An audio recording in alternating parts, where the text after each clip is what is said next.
خاتون نے سوال کیا ہے کہ مغرب کے بعد عورت کا بال جھاڑنا اور گھر میں جھاڑو لگانا ٹھیک ہے یا ٹھیک نہیں ہے؟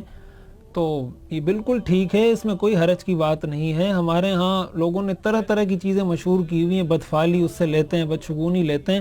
حضور علیہ الصلاۃ والسلام کا پاک ارشاد ہے، آپ نے فرمایا لا طیرۃ لا عدوى ولا طیرۃ، کہ اسلام میں نحوست کا کوئی تصور نہیں ہے۔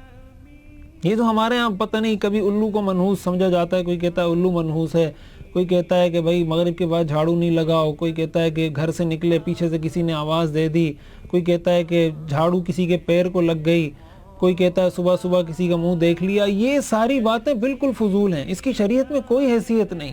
یعنی حیرت اس بات پر ہے کہ ایک عقل مند آدمی اس چیز میں شک میں پڑ جاتا ہے کہ کالی بلی میرے آگے سے گزر گئی ہے تو میرا دن ٹھیک نہیں گزرے گا۔ بھائی آپ کے اعمال اگر ٹھیک ہیں، کالی بلی گزرے، سفید بلی گزرے، آپ کا دن اچھا گزرے گا۔ اگر کوئی تکلیف پریشانی آ رہی ہے اس پر آپ کو اجر ملے گا، آپ اس پر صبر کریں گے۔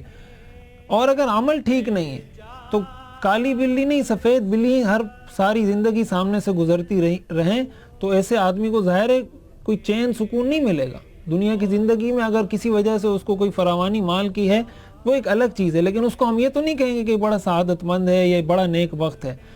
تو اصل چیز عمل ہے، انسان کے عقائد ٹھیک ہوں، اعمال ٹھیک ہوں تو پھر ان چیزوں سے کچھ بھی نہیں ہوتا۔ یہ بالکل عوام کی غلط فہمی ہے، مغالطیں، اس کی شرعاً کوئی حیثیت نہیں ہے۔ میرا دل بدل دے، میرا دل بدل دے، میرا دل بدل دے، میرا دل بدل دے۔